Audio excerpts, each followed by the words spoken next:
안녕하십니까. 이 영상은 웨이트 트레이닝의 목적과 원리 그리고 구체적인 사례를 통해 방법을 배워보는 영상입니다. 웨이트 트레이닝은 대표적인 무산소 운동으로서 근력을 유지시키고 체력을 향상시키는데 그 목적이 있다 할 수 있겠습니다.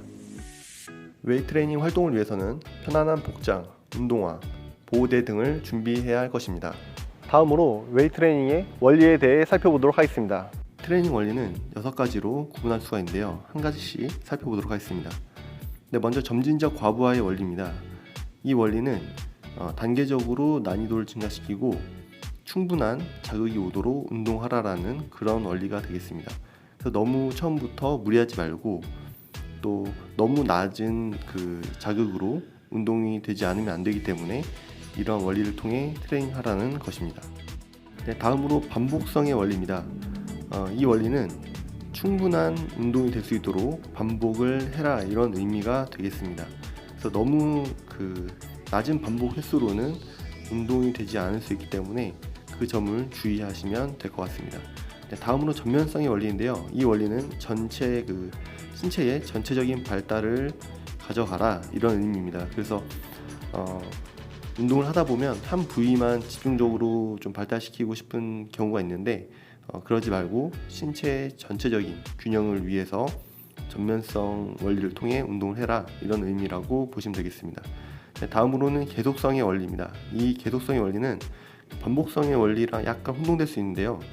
이거는 전체 기간적인 의미라고 보시면 될 것 같습니다. 그래서 어떤 연간 훈련 계획이 이런 계속성의 원리와 밀접한 관계가 있을 것 같고요. 나는 주당 몇 회를 하겠다, 한 달에 몇 번 하겠다 이런 것도 계속성의 원리에 해당된다 보시면 되겠습니다. 다음으로 개별성의 원리입니다. 이 개별성의 원리는 어떤 자신의 체중, 신장, 근력, 부상 정도를 고려해서 운동 계획을 짜고 트레이닝해라 이런 의미입니다. 다음으로는 마지막으로 특수성의 원리인데요. 이 원리는 발달 부위에 맞는 운동을 선택하고 트레이닝을 해라 이런 의미입니다.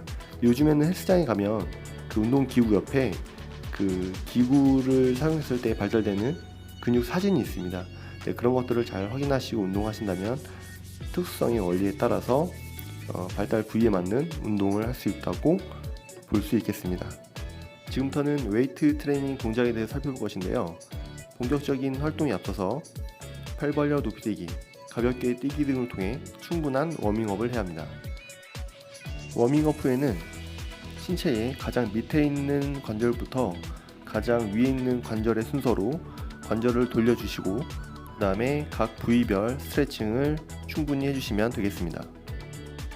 여기까지 본 활동을 위한 준비가 마무리되었고요.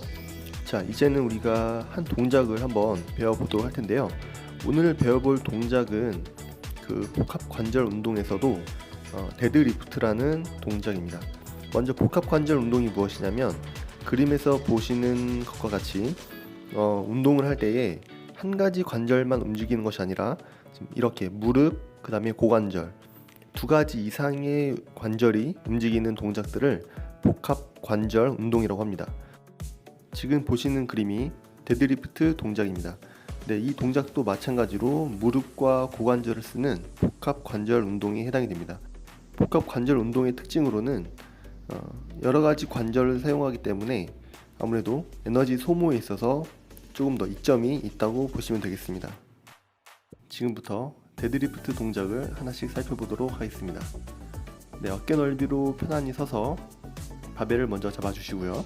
준비된 상태에서 무릎 관절과 고관절을 구부려 주시면 되는데요. 이때 주의할 점은 척추 관절을 일자로 쫙 핀 상태에서 고관절과 무릎 관절을 구부려 주셔야 합니다. 바벨을 잡은 손은 너무 강하지 않게 잡도록 하시고요. 또한 바벨이 내 중심축에서 너무 멀어지지 않도록 해야 합니다. 불필요하게 멀어질 경우에는 허리가 다칠 수 있기 때문에 이 점 유의하셔야 하겠습니다. 일어나는 동작에서 엉덩이와 허리 근육인 척추 기립근이 운동될 수 있도록 집중해야 하겠습니다. 이와 같은 방법으로 처음에는 20개 정도 할 수 있는 무게로 실시하시고 수행 능력에 따라 점차 무게는 올리되 횟수는 줄여가는 식의 피라미드 세트로 실시하시면 되겠습니다. 데드리프트 동작이 처음에는 어려울 수 있습니다. 관련된 잘못된 동작의 예를 살펴보도록 하겠습니다. 지금 보시는 사례는 척추관절이 말려있는 채로 수행하는 동작입니다. 이런 동작의 경우 심각한 허리 부상이 있을 수 있기 때문에 상당한 주의가 필요하겠습니다. 보시는 동작 같은 경우에는 데드리프트의 동작이 아니라 바벨을 앞으로 잡는 상태에서 스쿼트를 하는 동작이라고 볼 수 있습니다. 이런 동작이 나타나지 않기 위해서는 고관절을 사용할 때 엉덩이를 하늘 쪽으로 들어준다는 느낌으로 하시면 조금 더 편안한 동작을 수행할 수 있습니다. 네, 지금까지 웨이트 트레이닝 열심히 하셨다면 몸이 상당히 피로했을 것 같습니다. 하지만 여기서 끝이 아니겠죠. 충분한 영양 섭취를 통해서 어떤 피로 회복을 촉진시키고 근육의 합성을 도와야 할 텐데요. 그 내용에 대해서 구체적으로 살펴보도록 하겠습니다. 운동 후 영양 섭취는 운동만큼 중요하다고 할 수 있습니다. 영양 섭취 타이밍은 근육의 회복을 촉진시키고 근성장을 돕는 데 중요한 요소라고 할 수 있습니다. 그 타이밍을 기회의 창이라고 합니다. 운동 후 30분에서 1시간 이내에 적정한 탄수화물과 단백질을 섭취해야 하는데요. 섭취량과 종류, 섭취 시기 등에 대해 알아보겠습니다. 운동이 끝나면 체중당 1g에서 1.6g까지의 단백질을 섭취해줘야 합니다. 또한 단백질은 흡수를 위해 단당류를 섭취해야 하는데요. 섭취 단백질 1g당 3g의 단당류를 섭취해주면 효과적입니다. 단백질 섭취는 강도에 따라 조금씩 상이하기 때문에 활동 강도에 따라 적정량을 섭취하면 되겠습니다. 단백질의 종류로는 우리가 잘 알고 있는 닭가슴살이 있고요. 계란, 두부, 연어, 참치 같은 생선도 포함이 됩니다. 고단백 식사를 챙기기 어려운 경우 보충제를 활용하기도 합니다. 영양 섭취가 적정한 타이밍에 이루어질 때는 근육의 회복 속도가 증가하게 되는데요. 이때 비타민 C와 E를 충분히 섭취하게 되면 우리 몸에서 생성되는 자유라티칼을 감소시켜 근육 손상을 최소화시키면서 면역 체계를 강화할 수 있습니다.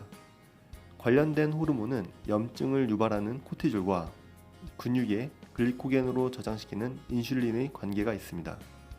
적정한 타이밍의 영양 섭취를 함으로써 코티졸의 수치를 낮추고 근육의 인슐린 민감도가 활성화되어 있음에 따라 글리코겐을 저장시킬 수 있습니다. 영상을 통해서 웨이트 트레이닝의 목적, 원리, 방법에 대해 살펴봤습니다. 네, 짧은 시간 동안 많은 내용을 다루기는 어려웠는데요. 하지만 이런 기초적인 내용을 통해서 건강한 스포츠 생활을 하시는 데 도움이 되었으면 좋겠습니다. 네, 이것으로 영상을 마치도록 하겠습니다.